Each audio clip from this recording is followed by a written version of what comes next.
Hey guys, welcome back! Better Than a Let's Play, episode 13, lucky number 13. I'm Enigmius, and today we're continuing. We're continuing on. We've got facilities to expand. We've got machines to create, all towards our intermediate goal of getting to the moon. I still don't know why we're going to the moon, except because we can. So that's what's guiding us in terms of what we're trying to do and why. Funny thing happened on my way to do some mining. Fortunately, this time it didn't involve a save-corrupting world crash. In this case, it was me realizing that I was kind of sick and tired of this rather large pool of lava that was in the way. So I made up a bunch of additional reinforced portable tanks. They're reinforced with Invar, and baby tears, I think, was in there as well.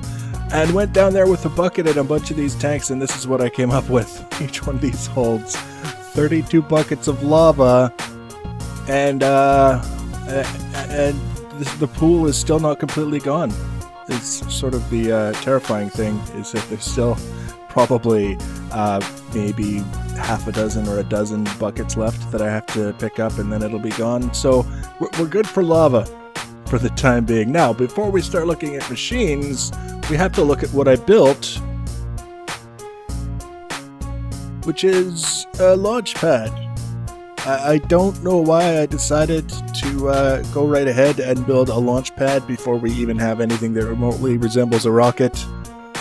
But I also wanted to make room for us to start putting the machines that we're going to need in order to support our space adventures. We need a surprising number, which is kind of good because I'm enjoying the machines again.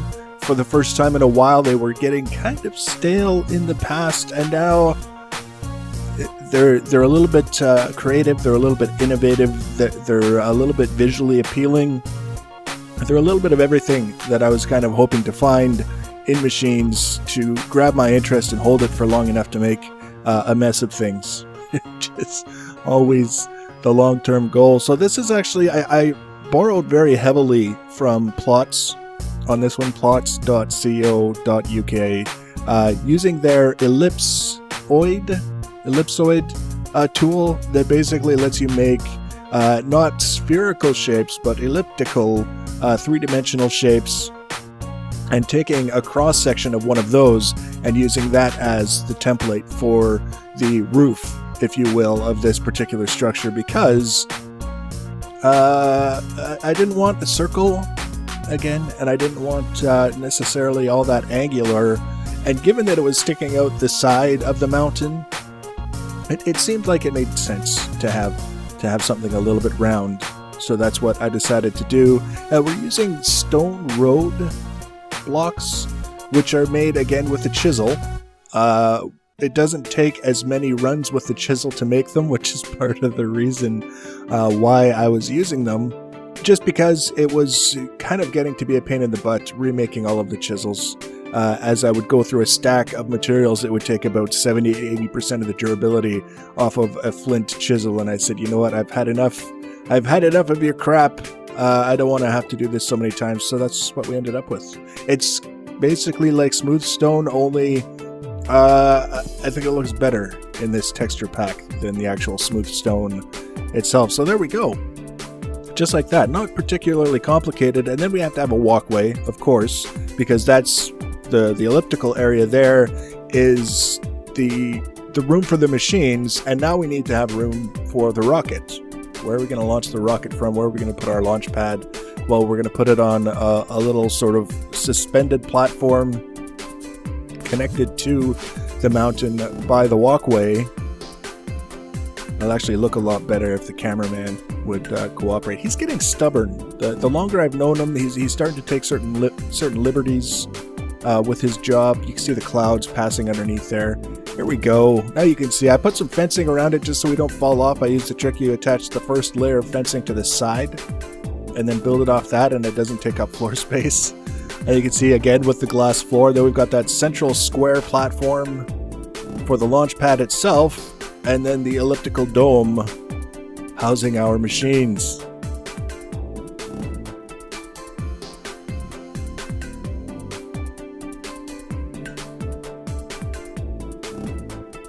Now this is kind of the view of looking down through the glass floor in the foyer, so to speak, of the addition that we just built. No lights out there. I forgot to put torches. You can see I did the little fence on the side trick to put rails around the platform without having to expand the platform, or on the opposite side of that, eat up floor space on the platform by placing fences is something that I was trying to avoid. So I don't even remember what the size of the launch pad is for the rockets. Something tells me off the top of my head that it's 3x3, so we're gonna have to do a little bit of fiddling to make it look good on our platform, because that center area is 4x4. But yeah, gotta make use of the glass floors whenever possible, because the view down there, especially when it's full of monsters, is just so cool. So we can only build so much before we actually have to get down to making some machines to allow our episode to the moon to progress. So that's what this area in here is kind of for, and we have room for whatever we need to out here, and then eventually the launch pad will be just out there. I kind of wanted to keep it centralized, and you can see how conveniently down here we've got some extra stuff that we didn't have before. I moved the energy cubes up off the floor so that I could put things down on the floor. Not that it's a big deal. It's looking kind of neat. I love the way the cubes just kind of rotate around inside the cube. It's cubes within cubes moving around in circles. It's amazing. It blows my mind. More importantly, we've got a circuit fabricator. Now, this is a very important piece of equipment that we use to make things like advanced wafers and what else? Regular wafers. The thing that I like about it is it's a very straightforward machine, but it's interesting. It always takes a diamond, as far as I know. There's only 2 recipes that I've come across that use this thing, and they both use a diamond that goes in here. They both use raw silicon, which is a mining thing that you can grab, we're mining anywhere else. 2 goes here, a piece of redstone goes here, and then either a redstone torch or a redstone comparator. It's a thing. Actually, you know what we can do? To show you what it looks like, we can go like this. Or not. I just hit R and all it did was reset my inventory. Here we go. So, redstone repeater. That's what it was. So you put the diamond and the repeater and the redstone and the raw silicon, and you get an advanced wafer. Putting a redstone torch in there gives you the basic wafer. That's the trick. That's the gimmick there. So this was important. I needed these wafers for not only other machines that I have, but machines that we're going to be building. And we've got this. This is an electric compressor, and actually I reserved a couple of ingots so that I can show you. Very, very simple. You take 2 pieces of whatever metal you're working with, and this is powered. You can see running. It's receiving power from everything else that we've got hooked up there. And it passes on through. Bong. And it makes a compressed steel. And there's compressed brass, bronze, something brass that I used already that I had to make. If you put in enough materials to make 2 of these compressed plates, it'll make 2 at a time and put them here. So that's kind of neat. What else? We haven't added anything out there. What we did do, because it's kind of weird, you need, in order to make the electric compressor, the one that we just used to make that steel plate, we had to have a regular compressor, which we made and placed up here, which takes as fuel anything that you would use to fuel a furnace, I guess. This guy here. But it'll only process 1 at a time, and of course, if you know my previous series, you know I hate feeding fuel into machines beyond a certain point. As soon as I can get rid of the need to do that, I'm much, much happier, so that's what I've done. We made this just so that we could make, I think this is where we actually used the bronze. Let's see. Let's just find out, because it's not super important, but it could be less important. The electric compressor, yeah, we needed compressed bronze and more compressed steel and an anvil and a wafer and aluminum wire to make the electric compressor. So you can see now, this is why we have the circuit fabricator, the regular compressor, and then the anvil and the wire. Pretty straightforward. Now, for the coolness, that was the reason why I started putting all this together, is that this is all Galacticraft and mechanism and all kinds of crazy stuff, but if you want to go to the moon, the first thing you have to be able to do is build a spaceship, and I'm doing this by memory. Let's go like that. I think I did it wrong. We'll find out. Because I've never actually made one of these, but I have a pretty good idea. Let's try that. Or that. There it is. Look at this, NASA workbench. This is what we need to make our rockets, if I'm not mistaken. And it's got room for a spot right there. So that's our NASA workbench that we will be using to make various different doodads and things involving spaceflight. And you can see here, for a tier 1 rocket, you have to have certain materials that go in here, and then you can put chests up here if you want to give it storage, I guess, so you can bring things to the moon or wherever you're going with it, and then the end result goes there. And unlock schematic. New schematic slot. You can find new schematics by completing dungeons on planets and moons.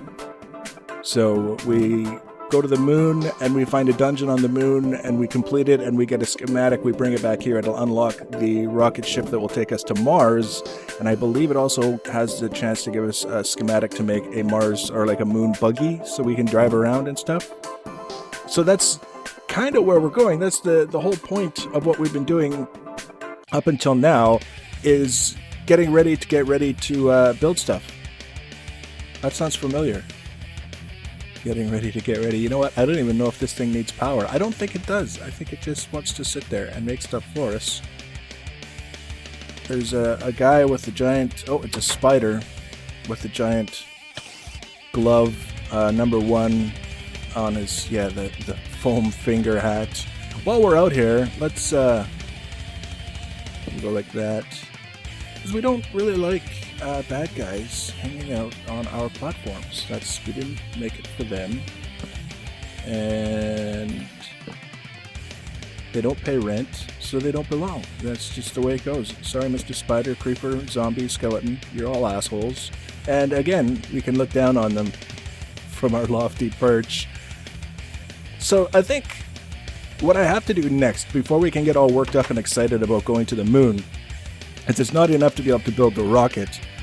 We have to fuel it, and we also have to have the necessary equipment so that we don't die from oxygen deprivation. Now, as far as fuel goes, are we going to be able to see it from here? I don't know if we are. Right there. You probably can't see it, and I don't blame you. You can sort of see the edges of it. There is a oil geyser that, with the sun, I think is coming up now, might actually make it a little bit easier to see, just at least the contrast of the colors. So we have access to oil without having to go very far. We collect that, convert it to fuel for the rocket. That's one thing that we need to do.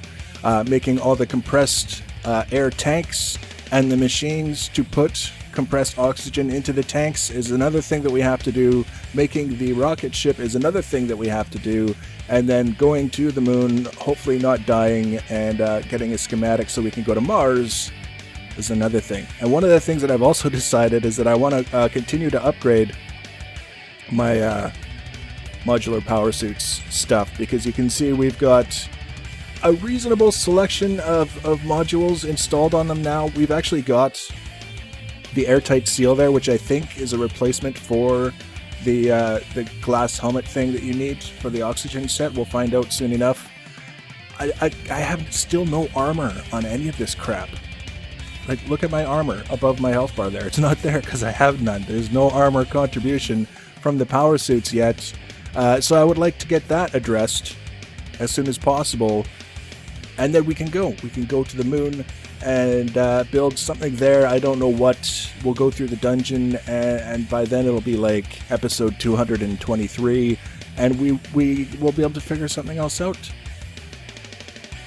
So if you like what you see and you want to be notified when I add the next episode, you can subscribe to my channel. That's one way. Another way is to follow me on Twitter at Enignius1 and on Google++ Enignius1. Please, by all means, leave your comments and feedback below. Next episode will be out when it's out. Thanks for watching, guys, and take care.